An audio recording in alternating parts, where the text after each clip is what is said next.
विश्व हिंदू परिषद तरफ गो हत्या निषेध और गो संरक्षण बिल पारित निमंते दाबीपत्र प्रदान।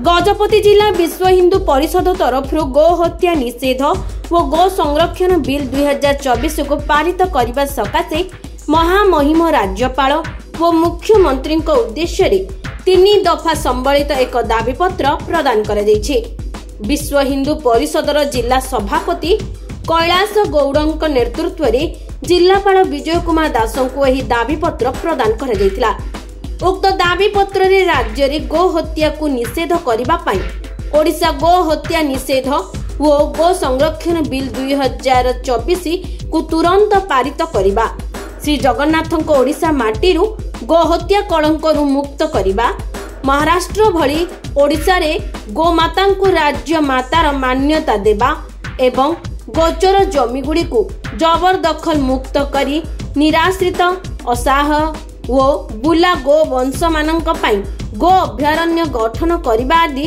उल्लेख रही।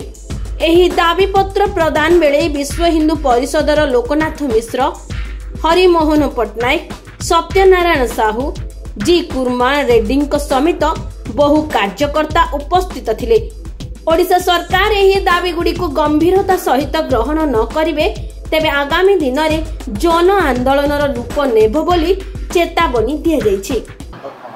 आज गजपत जिलार समस्त हिंदू संगठन कार्यकर्ता स्पेशली विश्व हिंदू परिषद समस्त कार्यकर्ता गो सुरक्षा आईन आने ओडिशा सरकार को मान्यवर मुख्यमंत्री महामहिम राज्यपाल को उद्देश्य जिला कलेक्टर सार माध्यम एक दाबीपत्र स्मारक पत्र आज दिगला।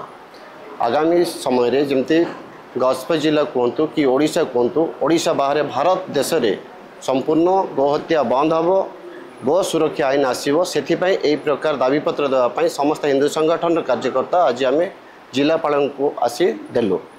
जय श्रीराम। जय श्रीराम। మేము విశ్వ హిందూ పరిషత్ బజరంగ దళ నుంచి అయితే కలెక్టర్ గారి దగ్గరికి రావడం జరిగింది। మన ఒడిశాలో చాలా మట్టుగా గోహత్యలు జరుగుతున్నాయి। ఇప్పటికి చాలా గోవులు అయితే ఆంధ్రాకి తమిళనాడుకి తరలించడం అయితే జరుగుతుంది। మా కళ్ళ ముందు ఇలాంటి ఎన్నో విశేషాలు జరుగుతున్నాయి కాబట్టి మేము తట్టుకోలేకపోతున్నాం। దానికోసమని గవర్నర్ గారికి మరియు ముఖ్యమంత్రి గారికి మేము ఒక మెమోరాండం ఇచ్చాం। దేనికోసం అంటే ఈ యొక్క గోవులు హత్యల్ని బంద్ చేయడం కోసం, అలాగే దీనికి ఒక చట్టం తీసుకురావాలి గవర్నమెంట్ నుంచి। ఈ చట్టం ద్వారా ఎలాగైతే మనుషులకి ఎలాగైతే శిక్ష పడుతుందో ఒకవేళ గో హత్య ఎవరైతే చేస్తారో వాళ్ళు కూడా అటువంటి శిక్ష పడాలని అయితే మేము మా విశ్వ హిందూ పరిషత్ బజరంగ దళ నుంచి ఈ విధంగా అన్ని జిల్లాల నుంచి ఒడిశా మొత్తం మీద అన్ని జిల్లాల నుంచి కూడా ఇలా మెమోరాండం అయితే ఇవ్వడం జరిగింది। దీన్ని అత్యంత త్వరగా ఒడిశా గవర్నమెంట్ నుంచి రెస్పాండ్ ఉంటుందని మేము కోరుకుంటున్నాం। అలా జరిగితే మనక భారతదేశంలో ఉన్న గో సురక్ష అనేది జరుగుతుంది కాబట్టి దీన్ని మేము అందరం బజరంగ దళ విశ్వ పరిషత్ నుంచి అయితే మేము దీన్ని దాబీగా వచ్చాము ఇక్కడికి। జై శ్రీరామ్। ఇది జరుగుతుందని కోరుకుంటున్నాం। జై జై శ్రీరామ్।